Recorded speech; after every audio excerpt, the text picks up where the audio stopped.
থমথমে গোপালগঞ্জে অনির্দিষ্টকালের কারফিউ। সকাল 11টা থেকে দুপুর 2টা পর্যন্ত শিথিল থাকবে আজ। সহিংসতায় নিহতদের বাড়িতে কান্নার রোল।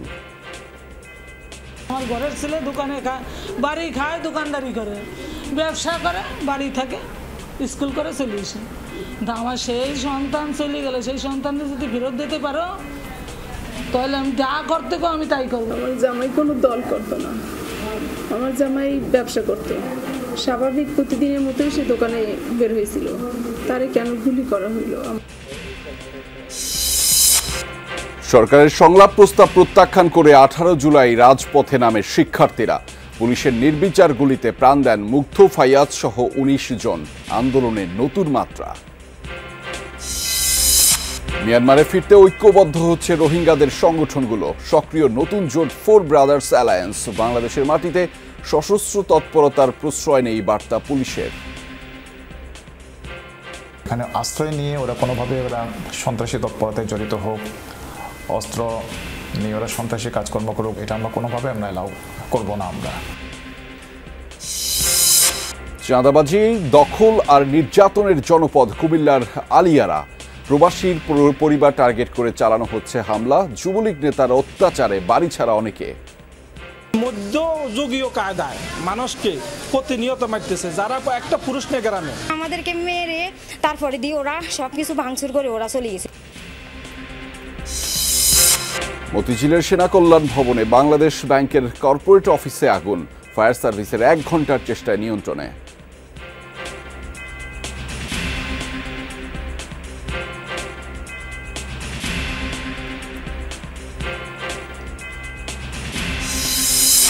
এবার গাজায় ক্যাথলিক চার্চে ইসরায়েলি বাহিনীর হামলা। নিহত 3, আহত 10। যুক্তরাষ্ট্রের কড়া সমালোচনা।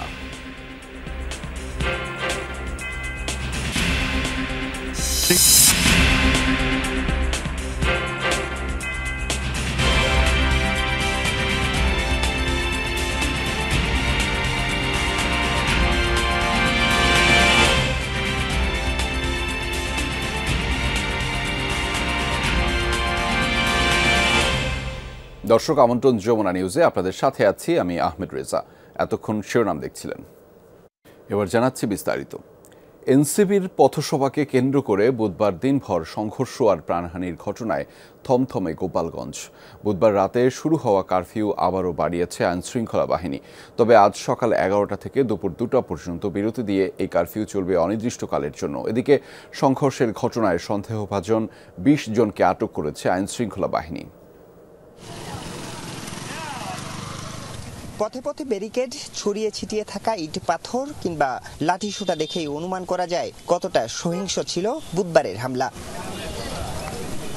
বৃহস্পতিবার দুপুর নাগাদ এসব প্রতিবন্ধকতা সরানোর কাজ শুরু করেন পৌরকর্মীরা। তখনও জনমনে কাটেনি আতঙ্ক। একবারে ঘরে বন্দি, জরুরি অবস্থা চলতেছে, এখন তো কেউ বেরোবে না। আমরা খুব দ্রুত এই পরিবেশ থেকে কাটিয়ে উঠতে চাই, স্বাভাবিক একটা জীবনযাপন করতে চাই।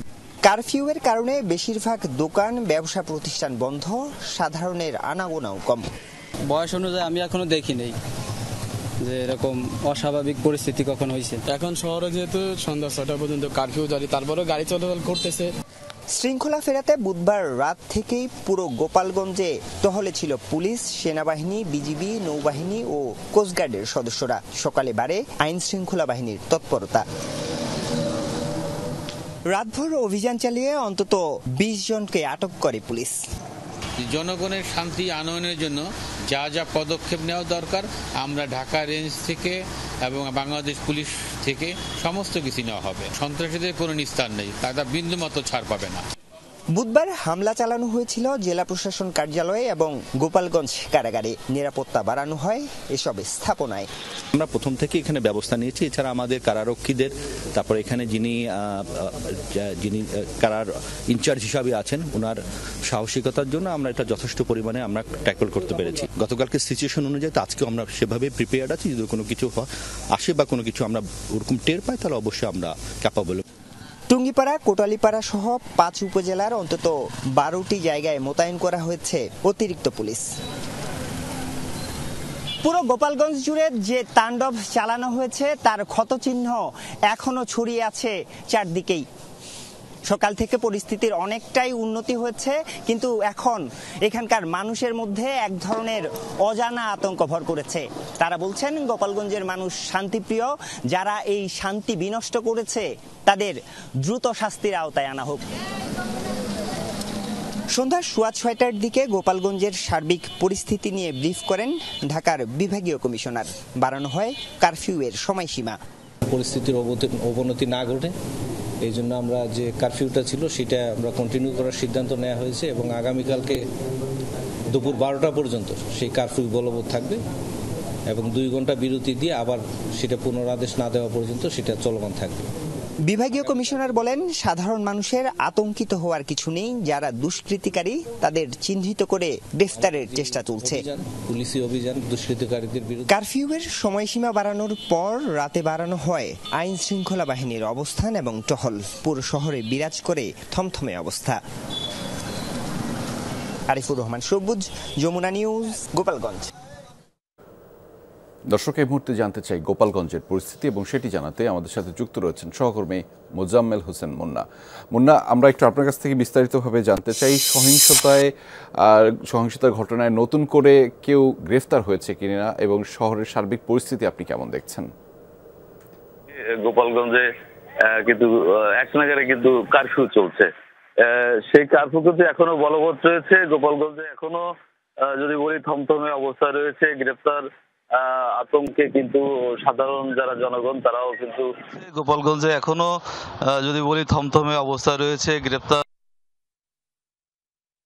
এখানে কিন্তু অনেকেই তারা বাড়ি ছেড়েছে। আর গ্রেফতারের বিষয়টি আমরা সর্বশেষ যেটা জানতে পেরেছি যে গতকালকে পর্যন্ত 25 জনকে গ্রেফতার করা হয়েছে এবং তাদেরকে জেল হাজতে পাঠানো হয়েছে। আমি কিছুক্ষণ আগে গোপালগঞ্জের সদর থানার ওসি মীর সাজিদুর রহমানের সাথে কথা বলেছি। তিনি আমাকে বলেছেন যে এখন পর্যন্ত কিন্তু মামলা কিন্তু এখনো পর্যন্ত রেকর্ড হয়নি, গ্রেপ্তার রয়েছে, তবে তিনি আমাকে সংখ্যাটি এখনো জানাতে পারেনি। হয়তোবা আমরা দুপুর নাগাদ জানতে পারবো। আর যে কারফিউ চলছে, কারফিউর মধ্যে কিন্তু 2-1টি গাড়ি এবং কিছু লোকজন যারা শ্রমজীবী মানুষ, যাদের আসলে শ্রম বিক্রি করে যাদের সংসার চালাতে হয়, তারা কেউ কেউ কিন্তু ঘর থেকে বেরিয়েছে। এই জন্য আমরা রাস্তায় কিছু কিছু রিক্সা, ভ্যান এবং ইজি বাইক আমরা রাস্তায় বের হতে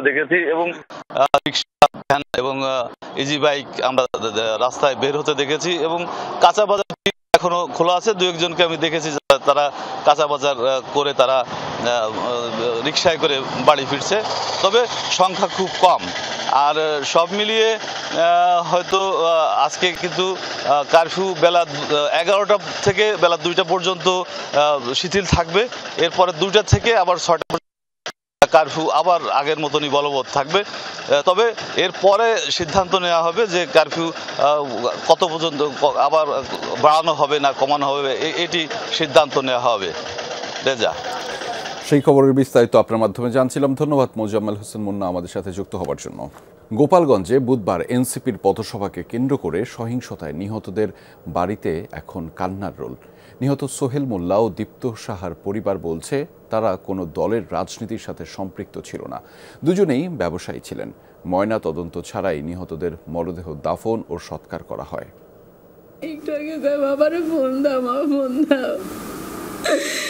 বাবা দোকানে গেছে, বাবা দোকানে গেছে। বড় ছেলে রায়ানের সব আবদার ছিল বাবার কাছেই। বাবা কখন বাড়ি ফিরবে জড়িয়ে ধরবে বুকে, সেই অপেক্ষায় ছোট্ট শিশুটি। 1.5 বছর বয়সী নিহানের চোখও খুঁজে ফিরছে বাবাকে। বুধবার গোপালগঞ্জে সহিংসতায় প্রাণ গেছে ব্যবসায়ী সোহেল মোল্লার। স্বজনরা জানায় হইচই শুনে শহরের কেরামত আলী প্লাজায় দোকান থেকে বের হন তিনি।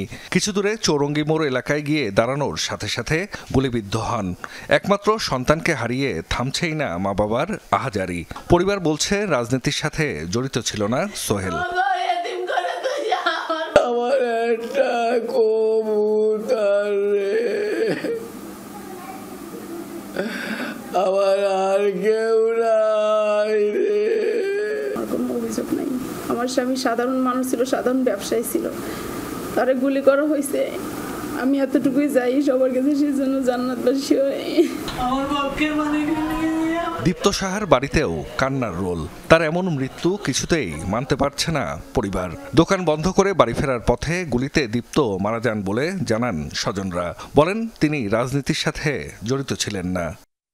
আমার সোনার মানিক তো ঘরের ছাল, ব্যবসা বাণিজ্য করতো, বাইশে ঘরে থাকতো, কোনো দলের মধ্যে নাই, কোনো কিছুর মধ্যে যুক্ত নাই। কেন আমার এই তুলে নিয়ে কি কারণ? ও তো সাধারণ ব্যবসায়িক ছিল, চন্দ্রমুখী গার্মেন্টসের মালিক।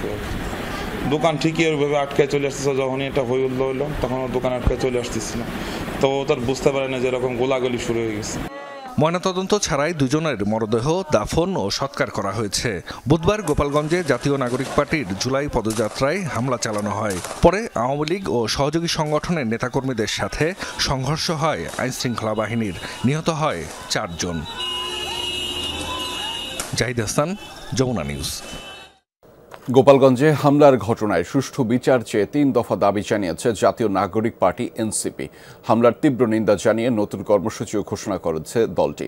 বৃহস্পতিবার সন্ধ্যায় বাংলা মোটরে এনসিপির কার্যালয়ে এক ব্রিফিংয়ে এনসিপি নেতাকর্মীদের উপর হামলার প্রতিবাদে আজ বিকেলে জাতীয় প্রেস ক্লাবের চত্বরে বিক্ষোভ সমাবেশ কর্মসূচির ঘোষণা দেয় দলটি। সেই সমাবেশ থেকে আসতে পারে পরবর্তী কর্মসূচি। ব্রিফিংয়ে গোপালগঞ্জের ঘটনায় প্রশাসনের ভূমিকা নিয়ে বিভাগীয় পর্যায়ে তদন্ত, সিসিটিভি ফুটেজ বিশ্লেষণ করে হামলাকারীদের চিহ্নিত করে দ্রুত গ্রেফতারের আওতায় আনা এবং এনসিপির বাকি পদযাত্রায় নিরাপত্তা নিশ্চিতের 3 দফা দাবি তুলে ধরেন নেতারা। দাবি আদায় না হওয়া পর্যন্ত কর্মসূচি অব্যাহত থাকবে। এছাড়া আজ মুন্সিগঞ্জ ও নারায়ণগঞ্জে পথসভার কথা রয়েছে। গোপালগঞ্জে অন্যান্য জেলা থেকেও চিহ্নিত সন্ত্রাসীরা ওখানে গিয়ে পুনর্বাসিত হয়েছে, তারা আশ্রয় নিয়েছে। প্রত্যেককে চিহ্নিত করে প্রত্যেককে গ্রেপ্তার করে সর্বোচ্চ শাস্তির আওতায় আনতে হবে। এই নিষিদ্ধ ঘোষিত সংগঠনের প্রত্যেকটি জঙ্গি সন্ত্রাসীদেরকে যতক্ষণ না পর্যন্ত আইনের আওতায় না আনা হবে ততক্ষণ পর্যন্ত আমাদের কর্মসূচি চলতে থাকবে। রংপুর মহানগরীর মডার্ন মোড়ে মুক্তিযুদ্ধের স্মৃতিস্তম্ভ অর্জন থেকে শেখ মুজিবুর রহমানের ছবি মুছে দিয়েছে আহত জুলাই যোদ্ধারা। বৃহস্পতিবার রাতে স্মৃতিস্তম্ভের শীর্ষে থাকা শেখ মুজিবুর রহমানের প্রতিকৃতি স্প্রে ক্যান ও কালো রং দিয়ে মুছে দেয়া হয়। 35 ফিট উচ্চতার এই স্তম্ভের অন্যান্য মুক্তিযুদ্ধের ছবি রেখে দেয় তারা। জুলাই যোদ্ধাদের দাবি, জুলাই বিপ্লবে মুজিববাদের কবর দেয়া হয়েছে, তাই ফ্যাসিস্ট হাসিনার পিতার ছবি মুছে দেয়া হয়েছে। তারা আরও জানিয়েছেন, মুছে দেয়া স্থানে বাংলাদেশের পতাকা অথবা রংপুরের জুলাই যুদ্ধে শহীদদের ছবি এঁকে দেয়া হবে।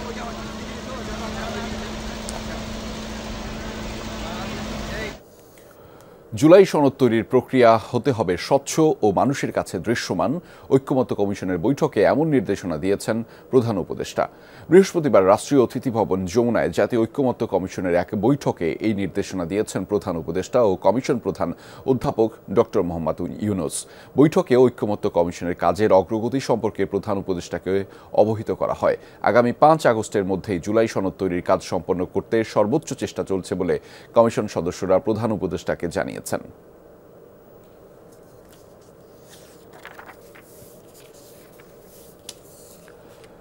সেদিন বাংলাদেশটা যেন মৃত্যুপুরীতে পরিণত হয়েছিল।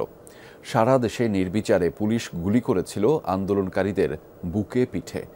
কোটা সংস্কারের দাবিতে ছাত্র ঐক্য বিনষ্ট করতেই নির্বিচারে মানুষ মারার পরিকল্পনা করে ক্ষমতাসীন শেখ হাসিনা। উত্তরায় আন্দোলনে অংশ নিয়ে পানি খাওয়ানো মুগ্ধ ধানমন্ডি 27-এর ফারহান ফাইয়াজ ও ঢাকা টাইমসের সাংবাদিক মেহেদি হাসান সহ 19 জন পুলিশের গুলিতে নিহত হয় এদিন। শিক্ষার্থীদের কমপ্লিট শাটডাউন বাস্তবায়নে ছাত্র জনতা ঐক্যবদ্ধ হয়। সরকার আলোচনা চাইলেও শিক্ষার্থীরা সাফ জানিয়ে দেয়, শহীদদের রক্তের উপর দিয়ে কোনো সংলাপ নয়। 24-এর 18 জুলাইয়ের কথা জানাচ্ছে। দর্শক দেখুন আমারই করা একটি প্রতিবেদন।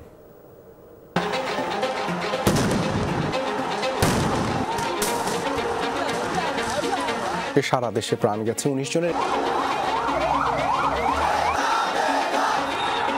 আমি এই মুহূর্তে রয়েছি উত্তরার জসিমউদ্দিন এলাকায়। জুলাইয়ের 18 তারিখে ঠিক এই এলাকায় পুলিশের সাথে শিক্ষার্থীদের দফায় দফায় সংঘর্ষ হয়। 24-এর জুলাই 18 রাজধানীর উত্তরা এলাকা কমপ্লিট শাটডাউন সফল করতে বেলা 11টা থেকেই এই এলাকা অবরুদ্ধ করে ছাত্র জনতা।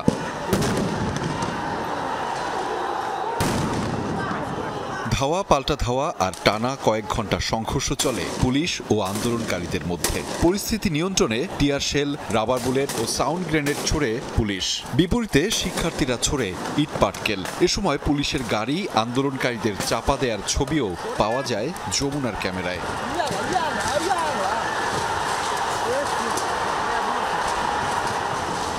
অনেক শিক্ষার্থীরা এখানে এসেছেন যারা আহত অবস্থায় রয়েছেন, আমরা একটু দেখানোর চেষ্টা করছি যে আপনারা পুলিশের সেই বর্বরোচিত অ্যাকশনে বেশ কয়েকজন হতাহত হয়, যাদের উত্তরা আধুনিক মেডিকেল ও কুয়েত মৈত্রী হাসপাতালে চিকিৎসা দেয়া হয়। যমুনা টেলিভিশন শিক্ষার্থীদের সেই হতাহতের সংবাদও প্রচার করে। সারাদিনের সংঘর্ষে ওই দিন সন্ধ্যা নাগাদ শুধুমাত্র উত্তরাতেই ৮ জন মৃত্যুর সংবাদ মিলে, যার মধ্যে একজন মীর মুগ্ধ। মহাখালীতে পুলিশের সঙ্গে ব্যাপক সংঘাত, সহিংসতা হয় আন্দোলনকারীদের। এ সময় দুর্যোগ ব্যবস্থাপনা অধিদপ্তর ও বনানী সেতু ভবনে অগ্নিসংযোগের ঘটনা ঘটে। মিরপুরেও শিক্ষার্থীদের সঙ্গে পুলিশের ব্যাপক সংঘর্ষ হয়। ক্ষুব্ধ শিক্ষার্থীরা মিরপুর ১০ নম্বর গোল চত্বরের পুলিশ বক্সে আগুন দেয়। গোল চত্বরের নিচে বাসে দেয়া আগুনের ধোঁয়া ওঠে মেট্রো রেলে। পরে ৪টি স্টেশন বন্ধ হয়ে যায়। ধানমন্ডিতেও পুলিশ ও আওয়ামী লীগের সাথে সংঘর্ষ হয় ছাত্র জনতার। এদিন ২৭ নম্বরে পুলিশের গুলিতে মারা যায় রেসিডেন্সিয়ালের শিক্ষার্থী ফারহান ফাইয়াজ। প্রগতি সরণি এলাকায় সড়ক অবরোধ করেছে বেসরকারি ৪ বিশ্ববিদ্যালয়ের শিক্ষার্থীরা। সড়কে অবস্থান নিয়ে কোটা বিরোধী স্লোগান দিতে থাকে তারা। ব্রাক বিশ্ববিদ্যালয়েও পুলিশ নির্বিচারে গুলি চালায়। সহিংসতায় নিহত হয় কয়েকজন। শিক্ষার্থীরা প্রতিরোধ গড়ে তুললে র্যাবের হেলিকপ্টারে পালাতে দেখা যায় আইনশৃঙ্খলা বাহিনীর সদস্যদের। হেলিকপ্টার থেকে শিক্ষার্থীদের লক্ষ্য করে গুলি, টিয়ার শেল ও সাউন্ড গ্রেনেড ছোড়াও হয় এদিন। রাতভর চলা সংঘর্ষের পর ভোর থেকে রাজধানীর যাত্রাবাড়ি ও শনির আখড়ায় ছিল থমথমে অবস্থা। পরিস্থিতি স্বাভাবিক রাখতে ঢাকাসহ সারা দেশে ২২৯ প্লাটুন বিজিবি মোতায়েন করা হয়। এদিন বেশ কয়েকজনের মৃত্যুর খবর পাওয়া যায় এই এলাকা থেকে।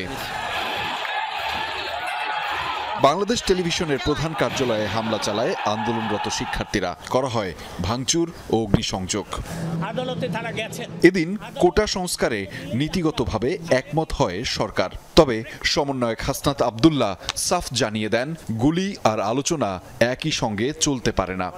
তখন আসলে কোনো আলোচনার কোনো পরিস্থিতি থাকেনি। তখন আমরা সিদ্ধান্ত দিই যে না, আমরা কোনো ধরনের আলোচনা আমরা করব না, কোনো ধরনের আলোচনায় আমরা বসবো না। বিএনপি ও আওয়ামী লীগ থেকে পাল্টাপাল্টি মন্তব্য চলতে থাকে যথারীতি। এদিকে শঙ্কায় নিজ নাগরিকদের চলাচলে সতর্কতা জারি করে ঢাকাস্থ মার্কিন দূতাবাস। ঢাকার বাইরে সারা দেশে এদিন আন্দোলন ছড়িয়ে পড়ে বারুদের মতো। প্রতিবাদ, ঘৃণা আর ক্ষোভে ফুঁসে ওঠে দেশবাসী। নরসিংদী, চট্টগ্রাম, সাভার, মাদারীপুর, রংপুর ও সিলেটে ৮ জন নিহত হয়। গণমাধ্যমের তথ্য অনুযায়ী এদিন সারা দেশে প্রাণ যায় ১৯ জনের। এর মধ্যে রাজধানীতে ১২ জনের মৃত্যু নিশ্চিত করে হাসপাতালগুলো। আহমেদ রেজা, যমুনা নিউজ, ঢাকা। ১ বছর আগে ঠিক এই দিনে উত্তাল ছিল চট্টগ্রাম। সব প্রবেশ পথে এবং মোড়ে মোড়ে চলে হামলা, গুলি, সংঘর্ষ। স্ফুলিঙ্গের মতো ছড়িয়ে পড়ে আন্দোলনের দাবানল।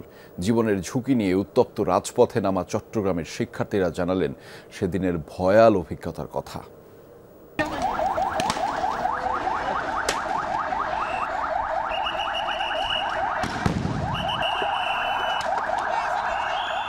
18 জুলাই 2024 সকাল 10টা থেকে বৈষম্য বিরোধী শিক্ষার্থীরা জড়ো হয় চট্টগ্রামের শাহ আমানত সেতু গোল চত্বরে। এক পর্যায়ে পুলিশ হামলা চালালে বাধে সংঘর্ষ। রণক্ষেত্রে পরিণত হয় পুরো এলাকা।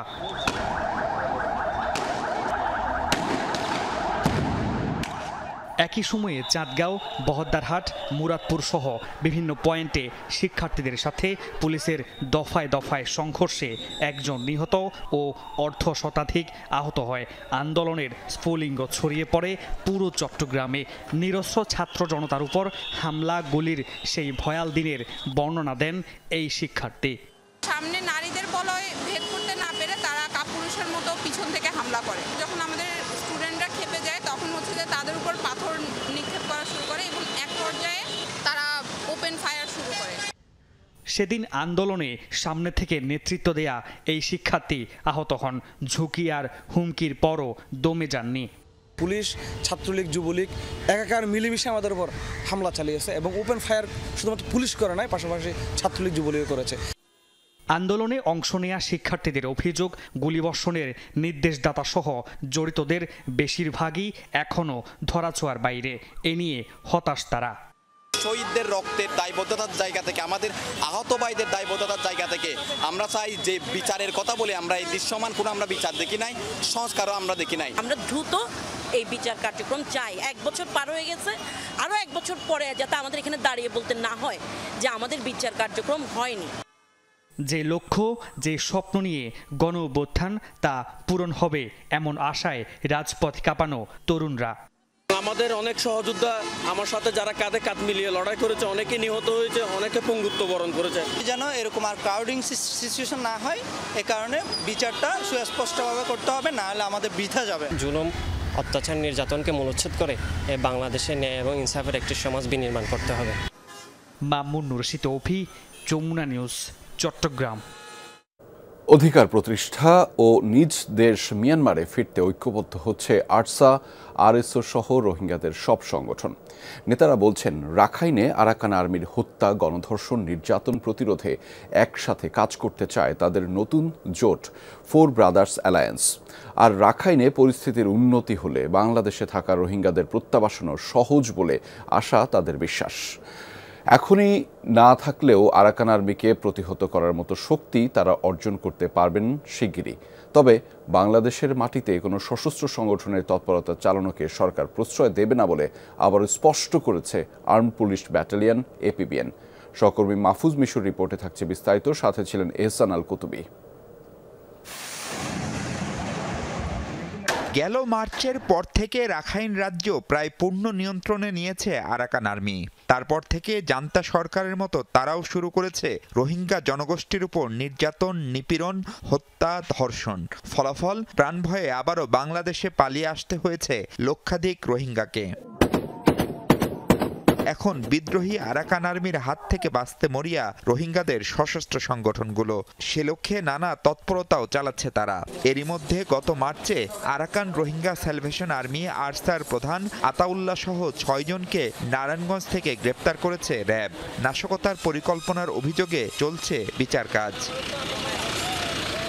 এ অবস্থায় রাখাইনে আরাকান আর্মির নৃশংসতা নতুন করে ভাবিয়ে তুলেছে আরসা নেতাদের। রাখাইনে তাই সংঘবদ্ধ হওয়ার চেষ্টা করছে তারা। রাইট আর তো লাগে দইতে গেলে আর রোহিঙ্গা ব্যাগগুণত্ব এক জায়গার মাঝে একটি বিলম মাঝে আহরি যেদিন আর কারণ রোহিঙ্গা আছে ব্যাগগুণরে নিজের দেশের মাঝে লই যাই বললা আরা বাংলাদেশের গভর্নমেন্ট সহ আর রোহিঙ্গার লিডার সহ ব্যাগগুণে রিপার্টিশন করি বললা ব্যাগগুণে চেষ্টা করে। রাখাইনে চলমান সহিংসতায় ঘুরে দাঁড়ানোর চেষ্টা করছে Rohingya solidarity organisation RSO। Arakan army তোরে তারা এখনো কি করে জুলুম নির্যাতন করে আর মা বোনারে গেম রেপ করে ফোর্সলি ডিপোর্টেশন করে সিস্টেমেটিক এখন আর এলাকা জের গোলাগুলি করে একটু একটু যদি আর সামনে যাই এবিলিয়েট করতে পারি এলিবিয়েট করতে সমাজ পারি তোলে হাসেন ইনশাল্লাহ সহজ হব। রোহিঙ্গাদের অধিকার নিয়ে কাজ করে এমন 4 সংগঠন চেষ্টা করছে একসাথে কাজ করার। আরাকান আর্মি যত শক্তিশালী হইব হারা হদুন দেশ হারাই ফেলাই দে, নির্যাতিত হই দে, জুলুম হাই দে, কম দেহে তল্লা তে আরার হক আরাইও দে ইনশাল্লাহ আস্তে আস্তে শক্তিশালী হয়ে তারার আরার হক তারা তুই লইম। পুরা দুনিয়া কিন্তু রোহিঙ্গার হালতিয়ানরে অবজারভেশন করে হইকেদার হইকেন ওজার তো লগ্য সংগঠন হিসাবে হাত গতি জ্বালিয়ে জিনিস আনো মাথার রাখা পড়ে তোলে একদিন একসাথে হাসিয়ান ওই আইব প্রত্যেক গ্রুপ মাঠালামে হাস গরিব হদ জিনিস আনো এত সহজ ন কিন্তু চেষ্টা করলে সামনে করা যাবে মিললে আর। আইন শৃঙ্খলা বাহিনী বলছে আরসার প্রধানকে গ্রেপ্তার করে এদেশের মাটিতে যে কোনো সশস্ত্র তৎপরতার সুযোগ নেই সেই বার্তা দিয়েছে বাংলাদেশ। মানবিকতার দৃষ্টিতে ওদেরকে এখানে থাকতে দেওয়া হয়েছে, কিন্তু এখানে আশ্রয় নিয়ে ওরা কোনোভাবে ওরা সন্ত্রাসী তৎপরতায় জড়িত হোক, অস্ত্র নিয়ে ওরা সন্ত্রাসী কাজকর্ম করুক বা নাশকতামূলক কাজকর্ম করুক, এটা আমরা কোনোভাবে আমরা এলাও করবো না। আমরা কক্সবাজারের ক্যাম্পগুলোতে সব মিলিয়ে 15 লাখের মতো রোহিঙ্গার অবস্থান। বিশাল এই জনগোষ্ঠীকে সামলাতে হিমশিম খাচ্ছে বাংলাদেশ। রাষ্ট্রবিহীন এই সব মানুষের শেষ পর্যন্ত রাষ্ট্রীয় পরিচয় যে সবচেয়ে জরুরি, আর সেই কাজটি করতে পারে কেবল মায়ানমারের জান্তা সরকার, তাও সবারই জানা। তারপরও রাখাইনের নতুন পরিস্থিতি এই সংকটকে আরও দীর্ঘমেয়াদী করে তুলল বলেই মনে করছেন বিশ্লেষকরা। Mahfuz Mishu, Jamuna news, Kutupalong camp, Cox's Bazar. রাজধানীর মতিঝিলের সেনা কল্যাণ ভবনে অগ্নিকাণ্ডের ঘটনা ঘটেছে। বৃহস্পতিবার রাত 10:30টার দিকে ভবনটির 21 তলায় বাংলাদেশ ব্যাংকের একটি কার্যালয়ে এই ঘটনা ঘটে। ফায়ার সার্ভিসের সিদ্দিক বাজার স্টেশনের 5টি ইউনিটের 1 ঘন্টার চেষ্টায় আগুন নিয়ন্ত্রণে আসে। উঁচু ফ্লোর হওয়ায় এ সময় ক্রেনের মাধ্যমে আগুন নেভানোর কাজ করে ফায়ার সার্ভিস। প্রাথমিকভাবে ফায়ার সার্ভিসের ধারণা বৈদ্যুতিক ত্রুটির কারণে এই অগ্নিকাণ্ডের ঘটনা ঘটতে পারে। ফায়ার সার্ভিসের সহকারী পরিচালক কাজী নজমুজ্জামান জানিয়েছেন, বাংলাদেশ ব্যাংকের একটি কর্পোরেট অফিসে লাগা এই আগুনের কারণ উদ্ঘাটনের তদন্ত কমিটি গঠন করা হবে।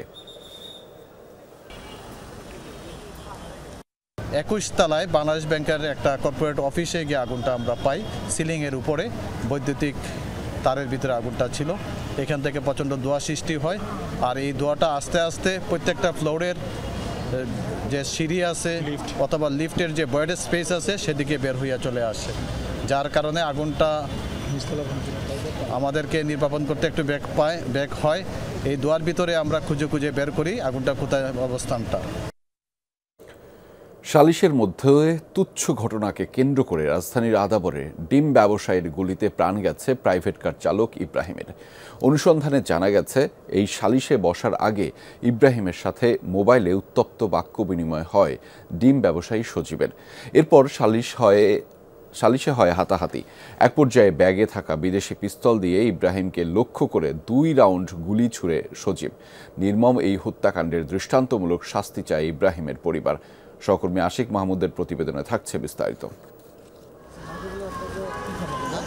2.5 বছরের ছোট্ট রাফসান এখনো জানে না বাবা পৃথিবীর মায়া ত্যাগ করেছেন 2 দিন হলো। বাবার মৃত্যুর শোকে মা লাইজু আক্তার মূর্ছা যাচ্ছে বারবার। কথা বলার শক্তিও হারিয়ে ফেলেছেন তিনি। এদিকে আদরের ছোট ভাইকে হারিয়ে বোনদের আহাজারিও কিছুতেই থামছে না।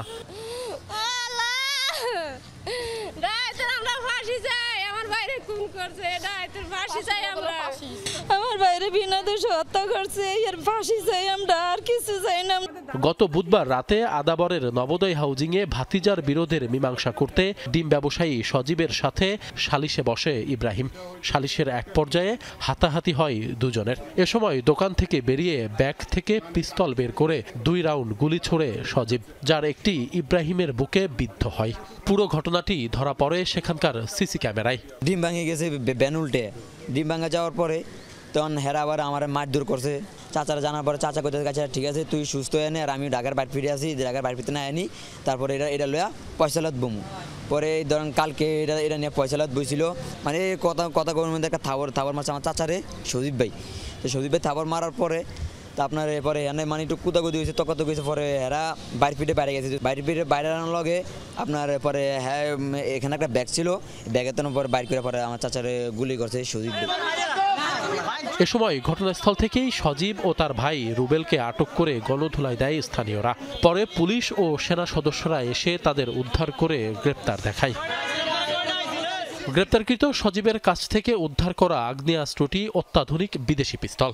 প্রশ্ন উঠেছে, একজন ডিম ব্যবসায়ীর কাছে এমন আধুনিক অস্ত্র কিভাবে এলো? ব্যবসায়ীর কাছে কিভাবে অস্ত্র থাকে? ব্যবসায়ী নয়, ব্যবসায়ী তো আর একটা লেস হয়, অরিজিনাল হয় সন্তরাস। যার কাছে পিস্তল থাকতে পারে সে তো সাধারণ মানুষ না। প্ল্যান করা না থাকলে এই সাধারণ জিনিসের ভিতরে ও তো অস্ত্র নিয়ে আসবে না। আর ও সাধারণ একটা ডিম ব্যবসায়ী, যদি ও সন্ত্রাস না হয় ওর কাছে তো অস্ত্রও থাকবে না। পুলিশ বলছে আসামিদের রিমান্ডে এনে জিজ্ঞাসাবাদ করে অস্ত্রের উৎস খুঁজে বের করা হবে। এটা পরবর্তীতে ফার্দার তদন্তে আমরা হয়তো বের করতে পারবো আসলে এরা অস্ত্রটা কিভাবে পেল, কিংবা এই ডিম ব্যবসার আড়ালে অন্য কোনো ব্যবসা রয়েছে কিনা। প্রকাশ্যে এমন গোলাগুলি আর একের পর এক মানুষের প্রাণহানির ঘটনায় উদ্বিগ্ন মোহাম্মদপুর ও আদাবরবাসী।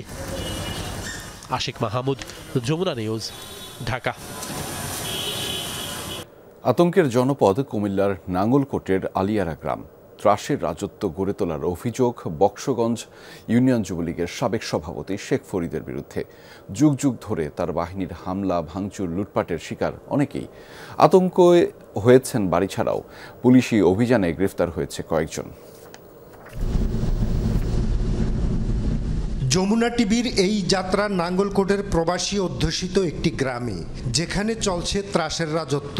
হামলা, ভাঙচুর নিত্য ঘটনা। আতঙ্কের জনপদ আলিয়ারা এলাকা। বক্সগঞ্জ ইউনিয়নের সাবেক ইউপি সদস্য খায়ের আহমেদের বাড়িতে গিয়ে মিলল তার প্রমাণ। ঘরের ভেতরে বাইরে তাণ্ডবের চিহ্ন। খায়েরের অভিযোগ, ফুফাতো ভাই শেখ ফরিদের লোকজন গেল 24 জুন ও 13 জুলাই এসব হামলা চালিয়েছে। লুটপাট করা হয়েছে মালামাল। বলে গাঁ আঙ্গ গরু আঙ্গ তুই এই কথা কইছি, এরা মারিয়া শুরু করছি। আর স্বাস্থ্য বাইরে বাকি আড়ি ধরি, মারি ধরি, মাথা টাথা হালাই, কিচ্ছু রায় না। আমার ওই সন্দুক সিবে তুয়ানি সুলজাবি ধরিয়ে নি শেখ ফরিদের ছেলে, শহীদের ছেলে আশরাফুলে এসআইসও আসছে আমাদের এখানে এই যে তদন্ত করার জন্য। উনারা যাইয়ে সারে নাই, উনারা আইসে মার করে ওনাদের যত আছে ওদের লোকজন নিয়ে আইসে আমাদের হামলা করছে। গেল 23 জুন দেশে ফেরেন সৌদি প্রবাসী নূর মোহাম্মদ। তিনিও শেখ ফরিদের লোকজনের হামলার শিকার হয়েছেন বলে অভিযোগ করেছেন। মামলা করলেও কাটছে না আতঙ্ক। যে এরা এমনভাবে তার সৃষ্টি করতেছে যে মানে মধ্যযুগীয় কায়দায় মানুষকে প্রতিনিয়ত মারতেছে, যারা একটা পুরুষ নেই গ্রামে। স্থানীয়দের দাবি, এসব ঘটনার নেতৃত্বে রয়েছে ইউনিয়ন যুবলীগের সাবেক সভাপতি শেখ ফরিদ, সাথে আছে আরও 3 জন। তারা যুগের পর যুগ ধরে এলাকায় ত্রাসের রাজত্ব গড়ে তুলেছে।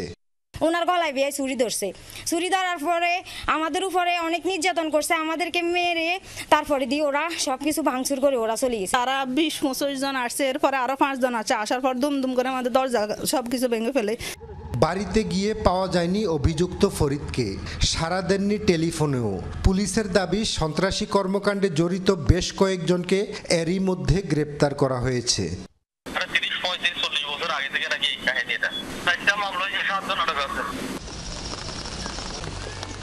প্রবাসী অধ্যুষিত এই অশান্ত গ্রামটির শান্তি শৃঙ্খলা ফিরিয়ে আনতে কতিপয় দুষ্কৃতিকারীদের চিহ্নিত করে যথাযথ আইনি ব্যবস্থা গ্রহণ করবে প্রশাসন, এমনটাই প্রত্যাশা সচেতন মহলসহ সাধারণ মানুষের।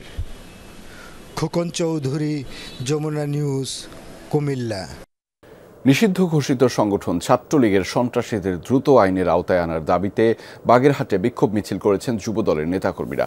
বৃহস্পতিবার বিকেলে শহরের স্বাধীনতা উদ্যান থেকে মিছিলটি শুরু হয়ে শহরের প্রধান প্রধান সড়ক প্রদক্ষিণ করে কেন্দ্রীয় শহীদ মিনারে গিয়ে শেষ হয়।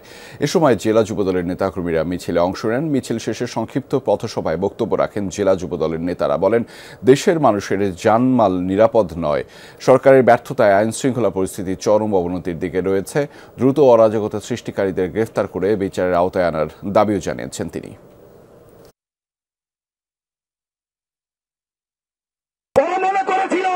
এই নিরবতাই মনে হয় আমাদের দুর্বলতা। তাই আমাদের সম্পর্কে বলতে বলতে এক পর্যায়ে বাংলাদেশ জাতীয়তাবাদী দল বিএনপির বর্তমান অভিভাবক ডক্টর তারেক রহমান সম্পর্কে তারা বলা শুরু করেছে। গাজায় একটি ক্যাথলিক গির্জায় ইসরায়েলি হামলায় নিহতের সংখ্যা বেড়ে 3 জনে দাঁড়িয়েছে। বৃহস্পতিবার উপত্যকাটির বিভিন্ন আবাসিক এবং ধর্মীয় স্থাপনা লক্ষ্য করে এই হামলা চালানো হয়, যার মধ্যে ওই গির্জাও রয়েছে। হলি ফ্যামিলি চার্চ নামের গির্জাটির সাথে প্রয়াত পোপ ফ্রান্সিস নিয়মিত যোগাযোগ রাখতেন। আন্তর্জাতিক বিভিন্ন গণমাধ্যম জানিয়েছে, ইসরায়েলি ট্যাঙ্ক থেকে ছোড়া হয় গোলা, যার আঘাতে ধ্বংস হয়ে যায় চার্চটি। এতে ওই হতাহতের ঘটনা ঘটে। এদিকে চার্চে হামলার ঘটনায় তীব্র নিন্দা জানিয়েছে পশ্চিমা দেশগুলো। অবিলম্বে গাজায় আগ্রাসন বন্ধের আহ্বান জানিয়েছে ইতালি। ইসরায়েলি হামলার কঠোর সমালোচনা করেছে যুক্তরাষ্ট্র। 21 মাস আগে গাজায় যে ধ্বংসযজ্ঞ শুরু করে ইসরায়েল, পশ্চিম তীর, লেবানন, ইয়েমেন, ইরান হয়ে তা এখন পৌঁছেছে সিরিয়ায়। দেশটির ভূখণ্ডে বিভিন্ন সময় বিচ্ছিন্ন হামলা চালালেও এবার দ্রুজ সম্প্রদায়কে রক্ষার অজুহাতে রীতিমতো তাণ্ডব শুরু করেছে আইডিএফ। যেভাবে মধ্যপ্রাচ্যের একের পর এক দেশ নেতানিয়াহু প্রশাসনের আগ্রাসনের শিকার হচ্ছে, তাতে প্রশ্ন উঠেছে, এই ইসরায়েল থামবে কোথায়?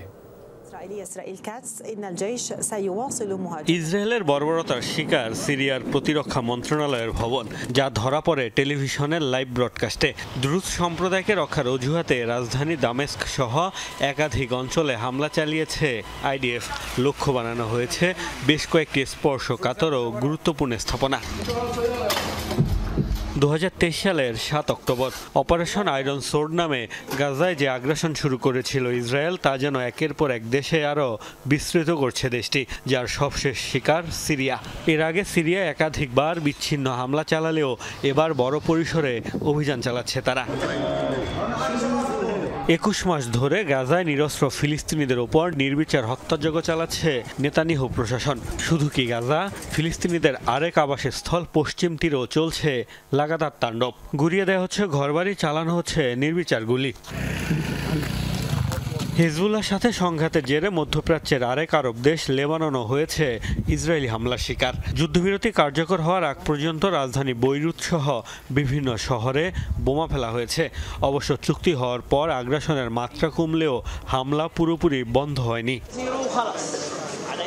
ইসরায়েলি বর্বরতা থেকে রেহাই পায়নি ইয়েমেনও। গাজায় আগ্রাসনের প্রতিবাদে হুতির প্রতিরোধের জবাবে রাজধানী সানা সহ বিভিন্ন অঞ্চলের বহু সামরিক ও বেসামরিক স্থাপনায় বিমান হামলা চালিয়েছে আইডিএফ। প্রাণ যায় নারী, শিশু সহ অনেক বেসামরিক নাগরিকের।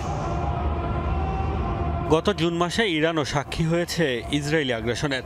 12 দিনের সংঘাতে দেশটির বিভিন্ন স্থানে আইডিএফের হামলায় প্রাণ যায় 9 শতাধিক মানুষের, যাদের বেশিরভাগই বেসামরিক। এছাড়া ইরাকেও কয়েক দফায় হামলা চালিয়েছে ইসরায়েলি সেনারা। একের পর এক দেশকে লক্ষ্য বানিয়ে যেভাবে বর্বরতা চালাচ্ছে তেল আবিব, তাতে প্রশ্ন উঠছে বেনিয়ামিন নেতানিয়াহুর পরের লক্ষ্য কোন ভূখণ্ড? মোস্তফা মাহমুদ, যমুনা নিউজ। এখন থেকে যুক্তরাজ্যে প্রধানমন্ত্রী নির্বাচনে অংশ নিতে পারবে 16 বছরের কিশোর কিশোরীরা, এমন একটি পরিকল্পনা গ্রহণ করেছে দেশটির সরকার। ইংল্যান্ড ও উত্তর আয়ারল্যান্ডের স্থানীয় নির্বাচনে ভোটদানেরও সর্বনিম্ন বয়সসীমা করা হবে 16। এ নিয়ে বিরোধী দলের সমালোচনার মুখে পড়লেও তরুণদের থেকে ইতিবাচক সাড়া পাচ্ছে যুক্তরাজ্য প্রশাসন। বিশ্বের বেশিরভাগ দেশের মতোই ব্রিটেনেও ভোট দেওয়ার সর্বনিম্ন বয়স 18। দীর্ঘদিন ধরে পার্লামেন্টারি ডেমোক্রেসির জন্য আইকন হিসেবে পরিচিত দেশটিতে আলোচনা চলছে ভোটারদের বয়স পরিবর্তন নিয়ে। তারই ধারাবাহিকতায় এবার ভোট দেওয়ার ন্যূনতম বয়স কমিয়ে 16 করার পরিকল্পনা করা হচ্ছে ব্রিটেনে। যুক্তরাজ্যের স্কটল্যান্ড ও ওয়েলসে স্থানীয় কাউন্সিল ও পার্লামেন্ট নির্বাচনে আগে থেকেই ভোট দিতে পারে 16 বছর বয়সীরা। তবে ইংল্যান্ড ও নর্দার্ন আয়ারল্যান্ডের স্থানীয় নির্বাচন এবং যুক্তরাজ্যের পার্লামেন্ট নির্বাচনে ভোট দেওয়ার সর্বনিম্ন বয়স 18 বছর। নতুন পরিকল্পনা বাস্তবায়িত হলে 16 ও 17 বছর বয়সীরাও এসব নির্বাচনে অংশ নেওয়ার সুযোগ পাবে। এই উদ্যোগকে বেশ ইতিবাচকভাবেই দেখছে দেশটির তরুণরা। যুক্তরাজ্যের সমস্যাগুলোর ব্যাপারে তরুণ প্রজন্মকে মত প্রকাশের সুযোগ দেওয়া খুবই গুরুত্বপূর্ণ। আমি 16-17 বছর বয়সে ভোট দেওয়ার সুযোগ পেলে তখন থেকেই দেশের রাজনৈতিক ও অর্থনৈতিক বিষয়গুলো নিয়ে ভাবতে শুরু করতে পারতাম। আমাদের ভবিষ্যৎ নির্ধারণের জন্য বেশ ভালো সুযোগ এটি, কারণ দিন শেষে আমাদের নির্বাচিত সরকারি স্বাস্থ্যসেবা, শিক্ষা এবং চাকরির মতো জীবনের বিভিন্ন ক্ষেত্রকে প্রভাবিত করবে। তবে এ পদক্ষেপের তীব্র সমালোচনা করছে বিরোধী দল কনজারভেটিভ পার্টি। এই বিষয়ে সরকারের অবস্থানকে বিভ্রান্তিকর আখ্যা দিয়েছেন দলটির নেতারা। রেজওয়ানা সাইমা, যমুনা নিউজ।